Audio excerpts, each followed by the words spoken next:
방금 소개받은 NH아문디 자산운용의 서진희입니다. 모두 알고 계시겠지만 미국 대선에서 트럼프 후보자가 승리하고 공화당이 레드 스윕을 하면서 미국 정책에 대한 투자자들의 기대와 우려가 계속 교차하고 있는 것 같습니다. 또 거기에 더해서 아시아, 중동, 유럽에서 일어나고 있는 전쟁을 비롯한 모든 지정학적 리스크들이 예전에는 변수로 생각했다면 이제는 상수화되고 있는 것 같습니다. 이런 중요한 시기에 아문디 그룹 CIO인 뱅상 모르티에 씨를 모시고 글로벌 매크로와 지오폴리티컬 이슈에 대해서 들어보고 질의응답을 가져보는 세션을 하도록 하겠습니다. 먼저 프레젠테이션 들으시고 다음에 질의응답 이어가도록 하겠습니다. Thank you. So in 30 minutes, I will try to navigate you through the various macro and strategic challenges we have in the marketplace today and our views for next year. So as you can see, the title of our outlook is Bright Spots in a World of Anomalies. So good news is there are bright spots. Bad news is that there are anomalies, but I will navigate you through those. So first, on the macroeconomic backdrop, so overall, we've got a constructive central scenario, so meaning global growth being at 3% for next year, so meaning at the potential. So it's not very good, but it's not bad neither. So that's the central scenario, and I will deep dive after on each and every region and country.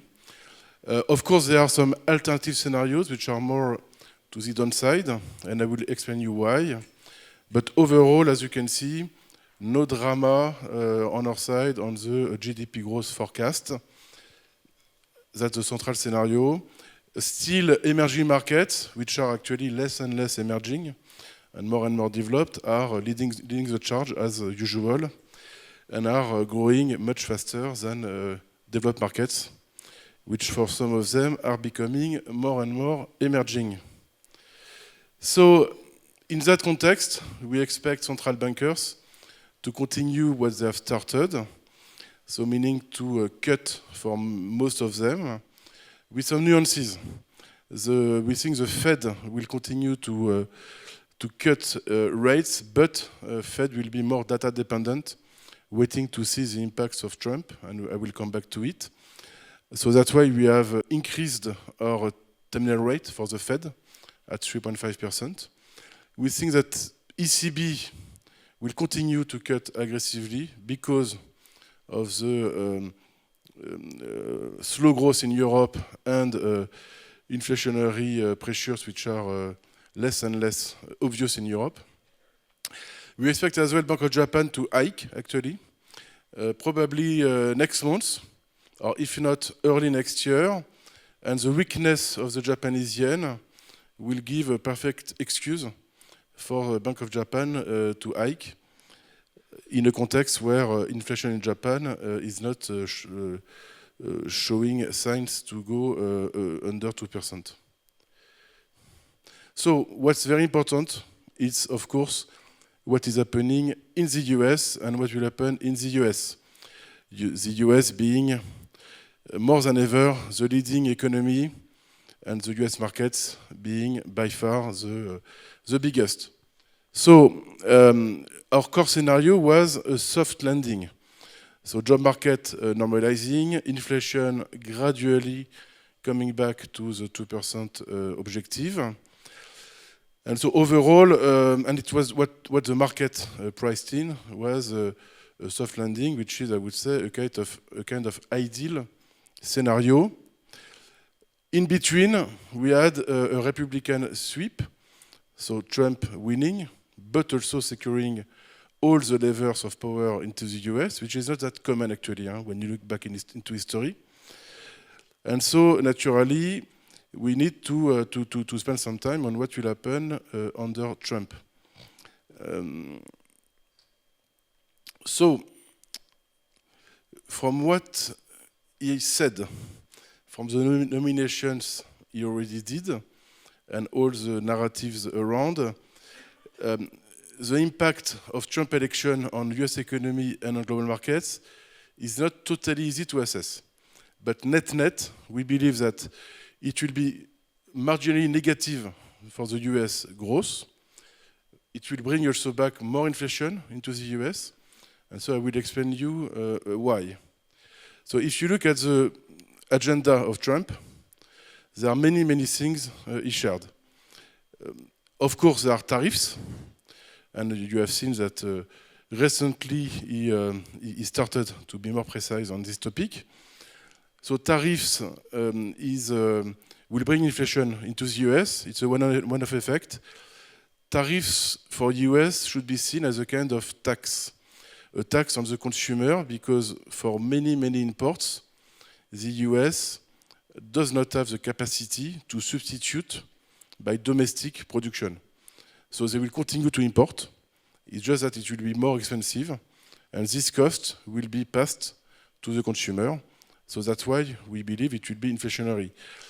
That's the first topic, so more inflation, and as it will hurt the consumer spending capacity, it will be also negative for US growth, and marginally negative for global growth as well.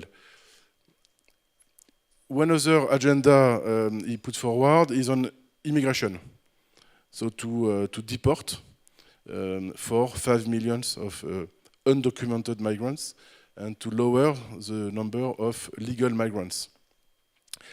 Here, it will also be inflationary and will hurt US growth.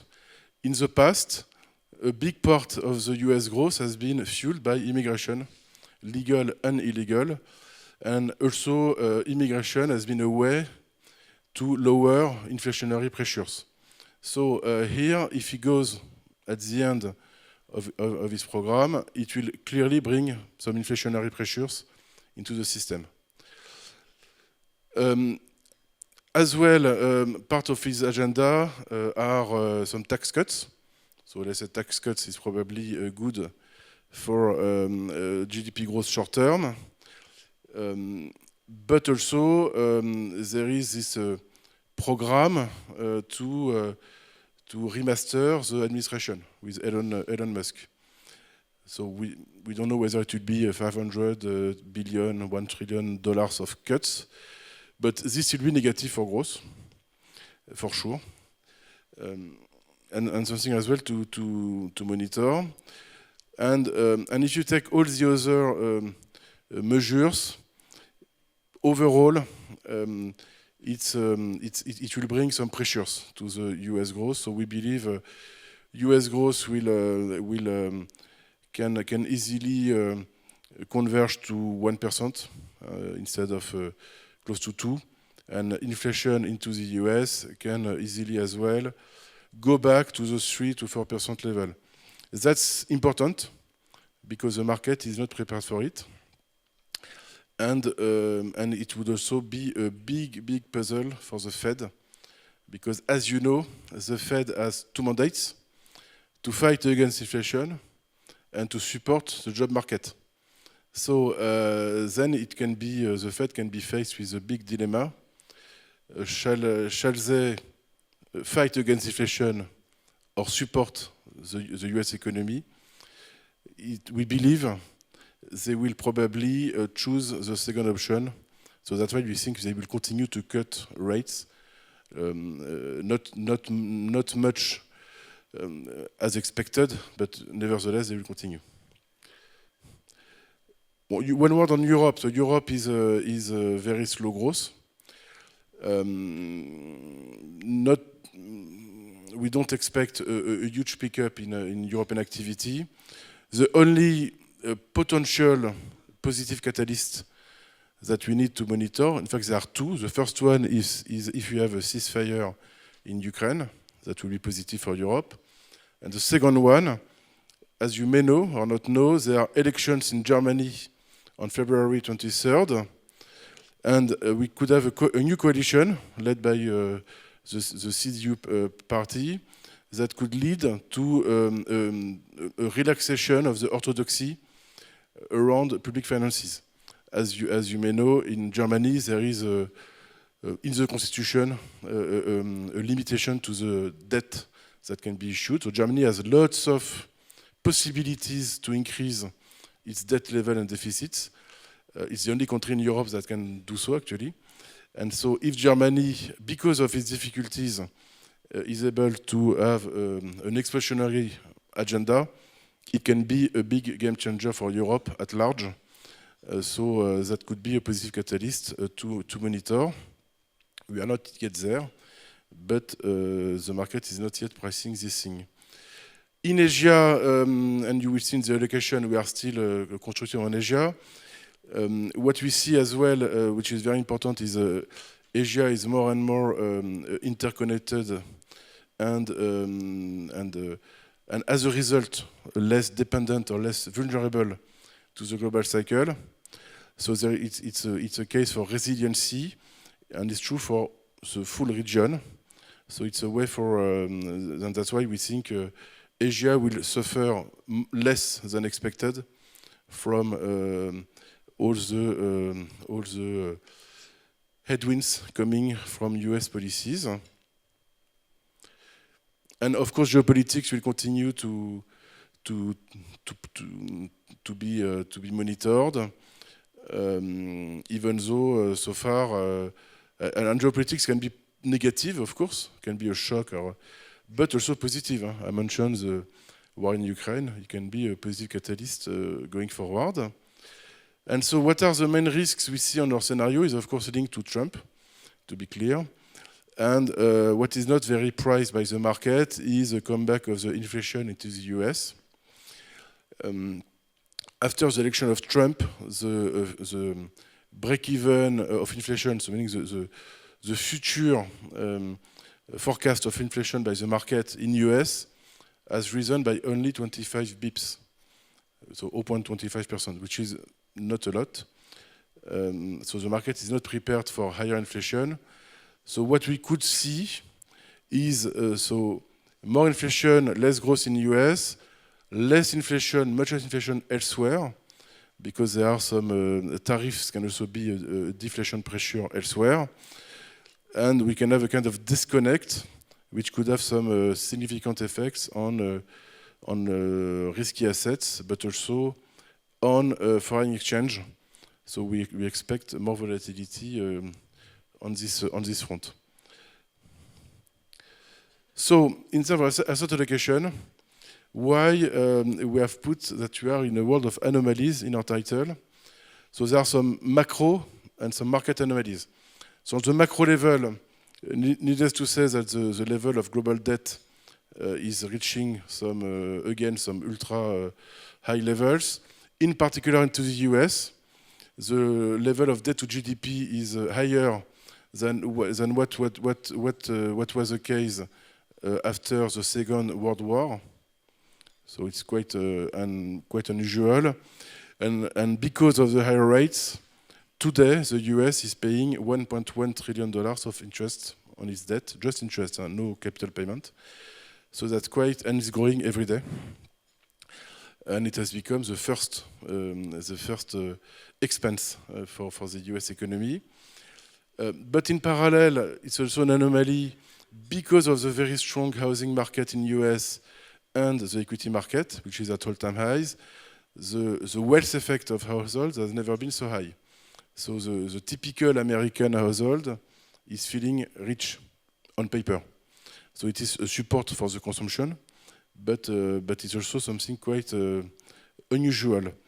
And as well, the global liquidity into the system is still high. When you measure by various set of metrics. So we need to keep in mind that the global liquidity is still ample.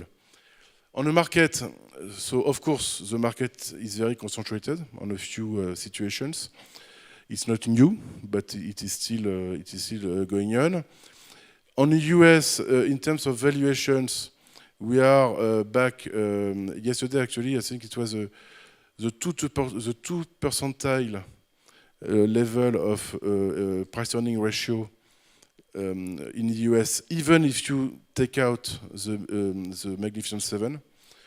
So we are talking about a price-earning ratio for next year earnings in the US of around 22 times, with earnings for next year, which are forecasted by the consensus to be plus 15%. So it's very rich. So we need to have this in mind. On the credit side, the corporate credit spread in the US, high yield and investment grade is back to 2007 levels. So it's also very, very tight, and it's one of the tightest into history. And as well, it's a market which is very well bid by retail. So in US, every day since the election, there has been 5 times more amounts bought of US equities by retail US than before the election. And it is essentially now through leverage products. So leverage ETF, single name index, options. So this market is really under fire through what we call a kind of gamification. It is working pretty well so far, so that's why people are continuing, because they are winning, until it will no longer work and the pain will be felt.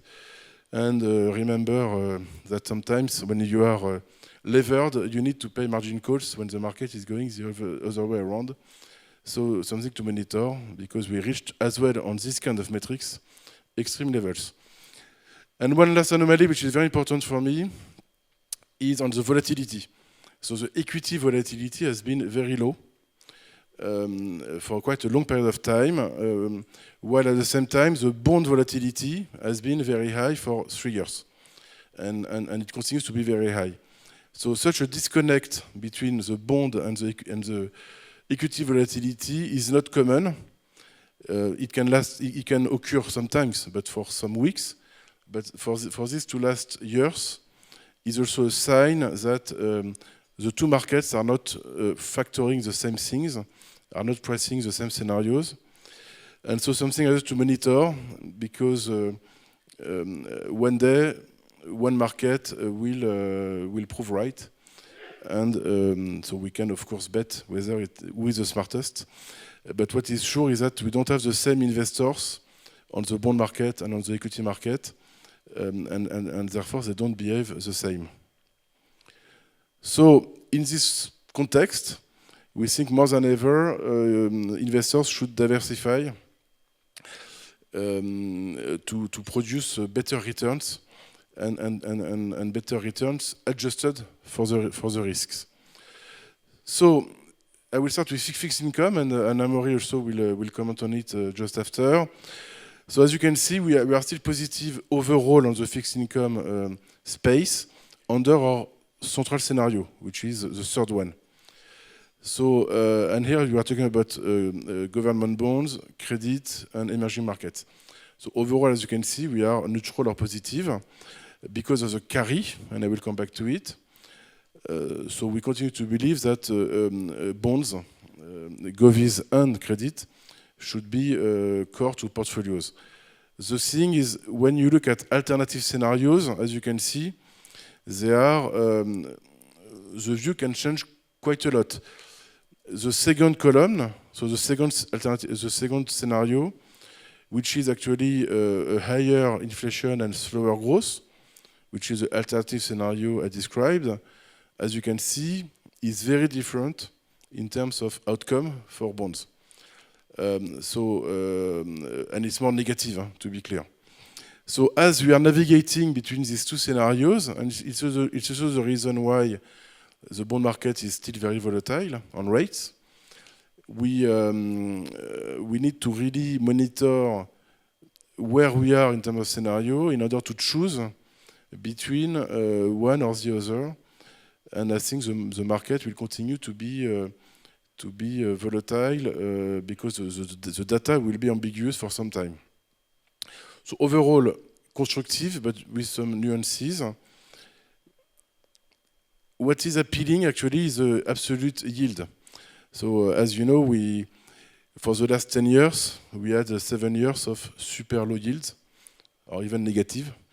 So now we have the luxury to enjoy positive real yields overall. So the bond market today is enabling investors to cover inflation, or more than inflation, with a level of risk which is decent.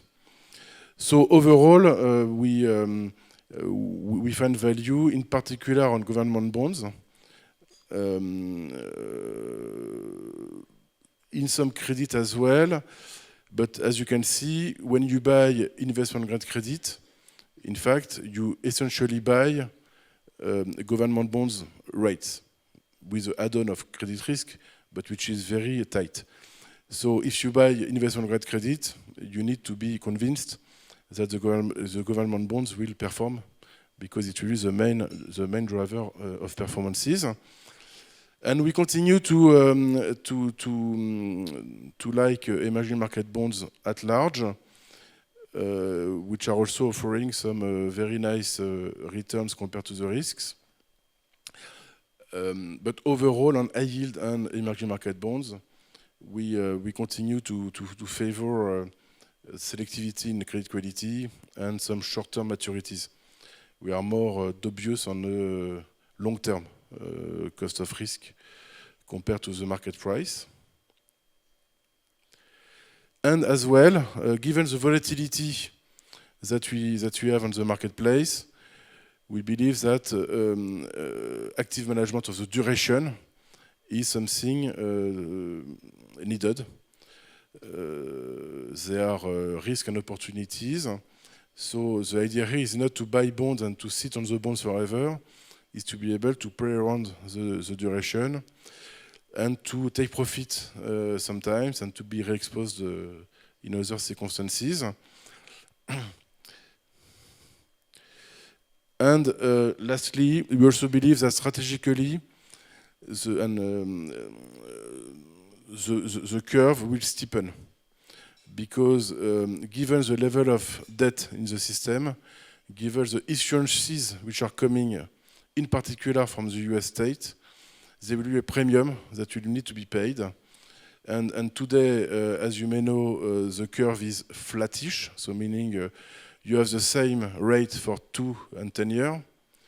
We think that down the road, the curve will steepen, so meaning the 10-year or the 30-year will be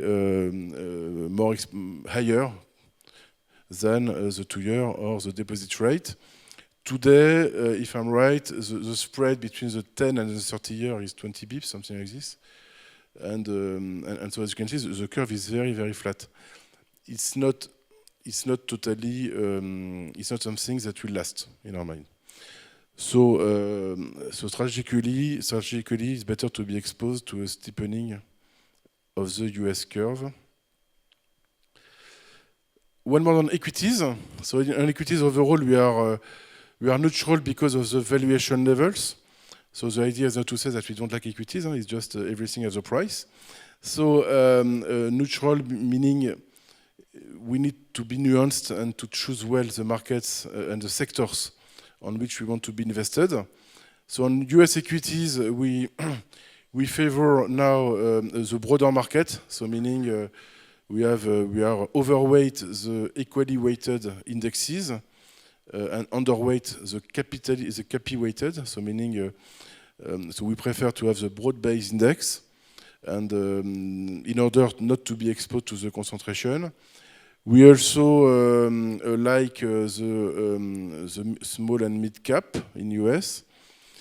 So we can say the Russell 2000, but with some nuances, because as you may know, in the Russell 2000, there are around 30 to 40% of the companies which are loss-making or nearly bankrupt. So here the idea is not to buy the full index, but just to select part of the index of companies which are in better shape and will benefit from the Trump agenda. We are still positive on Japan, because we think there is still lots of money to be unlocked into the Japanese balance sheets, and we are constructive, not super optimistic, but constructive on the Japanese cycle. So we continue to be overweight Japan, and we reduced a little bit, or we came back to neutrality on the UK after the budget that has been put together and the development of policy in place. And Europe, as you can see, we are neutral. It's cheap, Europe, but it's cheap for a reason, and we suspect it will remain cheap for quite some time. Unfortunately, I would say, as a European, but that's a fact. So we are not overweight Europe neither. And on Asia, so overall we are overweight Asia with some nuances. So we still like India, and after the pullback, because as you may know, India's equities went down 20% in the last weeks. So it is typically the kind of pullback that is interesting for us to reposition. We like as well South Asia, so Indonesia typically. It's a very interesting country, not very well known, but lots of things are happening there. And as you can see, so South Korea, we are overweight and we like South Korea because there is lots of value still to be captured as well into corporates, and there are some initiatives that will pay off to unlock some value. There are also some quite nice innovative companies that are developing. And overall, when you look at valuation levels, I mean, South Korea is at 14 next year earnings, or even lower. It's less than 1 time book value. So I mean, South Korea is for me should follow the same trajectory as Japan in terms of stock market evolution. So Japan was very fashionable since 2 years.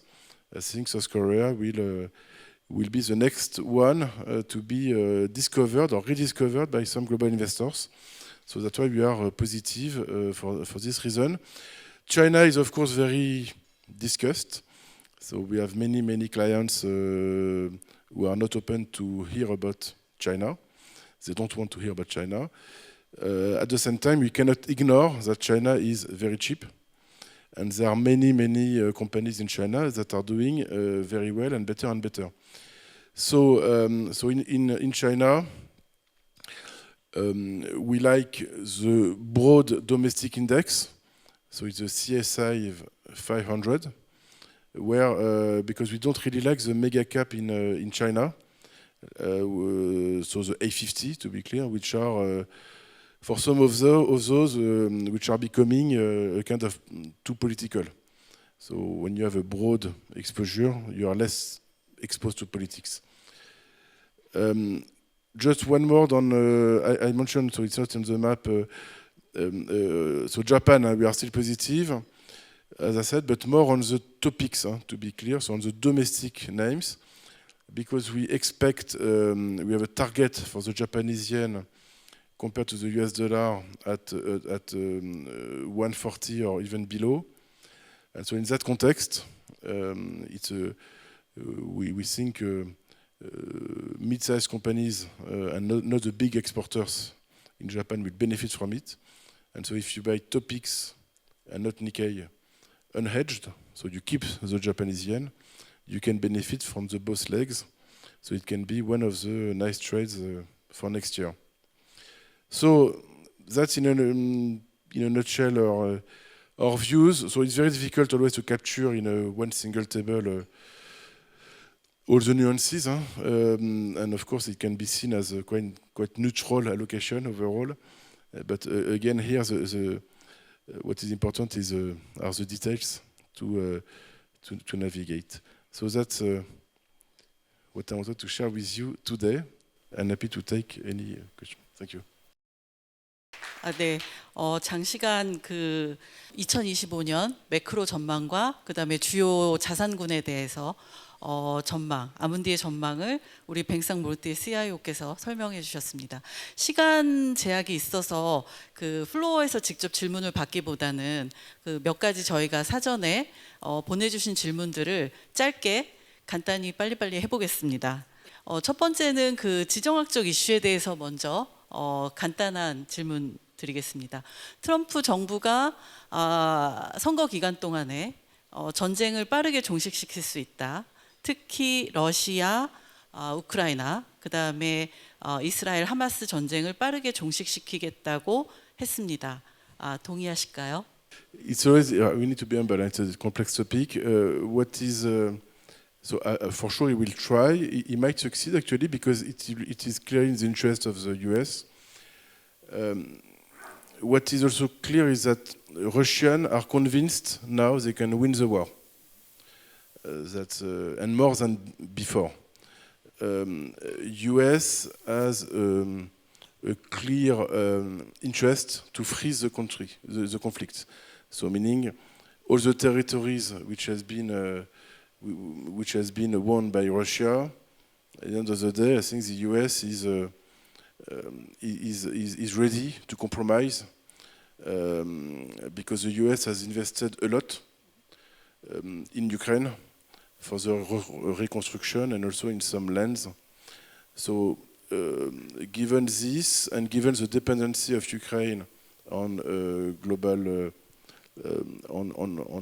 support from US and Europe, I think Trump can be in a good position to impose something, actually. So we'll see. It can be an important catalyst for Europe as well. But Middle East as well. I mean, the capacity of Trump to impose something is probably much higher than Biden. So overall, and I think Trump, at the end of the day, is very against wars. Not for ideology, it's because he thinks it is not the interest of the US. So Trump is always think about what is interesting for the US, and wars are not interesting for the US. So he won't. It's probably what will shape his policy. 그러면 이제 그런 그 기본 가정을 근거로 해서 중앙은행이나 각국 정부나 그리고 대형 투자기관들이 그러한 시나리오를 머리에 담는다면 어떠한 투자 전략이나 의사 결정을 내려야 할까요? 다음 단계에 뭘 준비해야 될까요? So based on this geopolitical topic, it's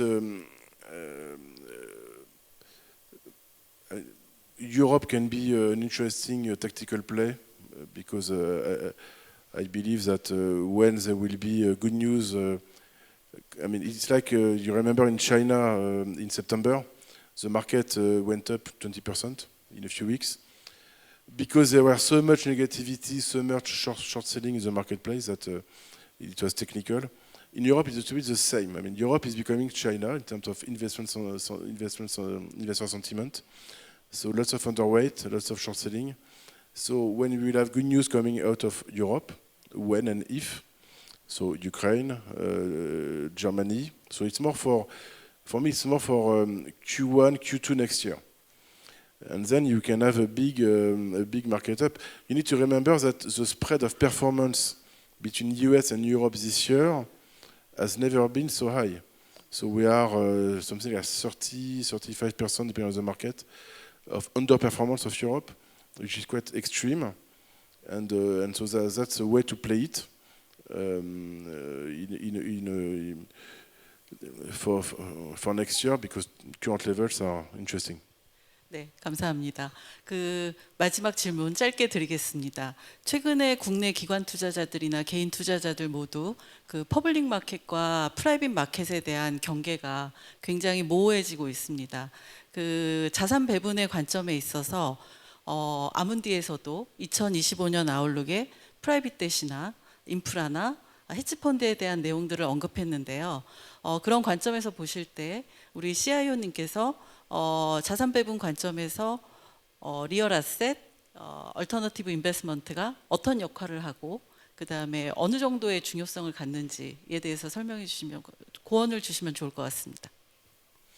Yeah, so that's a very important question. I can spend 1 hour on this, but I will not. Don't worry, because it's a very broad question. But in a nutshell, so as a matter of fact, private markets are growing fast. And we see a shift from public to private markets. So we have more delisting of stocks than IPOs. We are more maturing high yield bonds than new issuances because of this competition or new money invested by private players.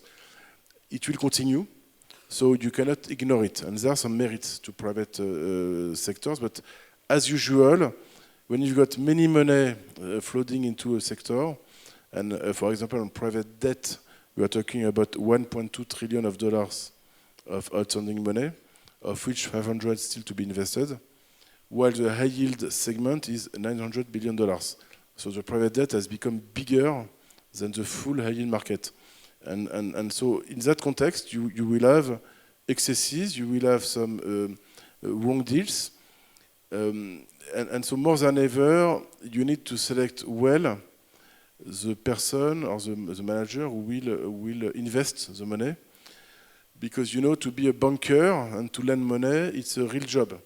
So it's easy to lend money, but I mean, you cannot pretend you become a banker overnight. To collect back the money, to restructure the debt, etc., is also something which is not given. And our friends of NH, of course, know them perfectly well because they are bankers. So what we see ourselves more and more is more volatility in the returns. So there are still some very serious and good players, but also some players who are taking too much risks because they want to invest the money. So that's so due diligences are necessary. And one last thing, we need also to be very, very transparent with our clients regarding the risk and rewards and the liquidity profiles. More and more, I see some private debt or private equity or infrastructure funds which are sold to retail clients with a narrative or storytelling which is dangerous. So talking only about the nominal yield and not the yield after cost of risk. So that's very dangerous. Or pretending that there is some liquidity with no cost attached. That's wrong. So we are very, very cautious in what we disclose because there is no miracle. I mean, if you have high return, it's because you have some risks, either credit or liquidity. And so to go to clients to say, you know, I've got a product that can yield 12, 15%, it's a miracle.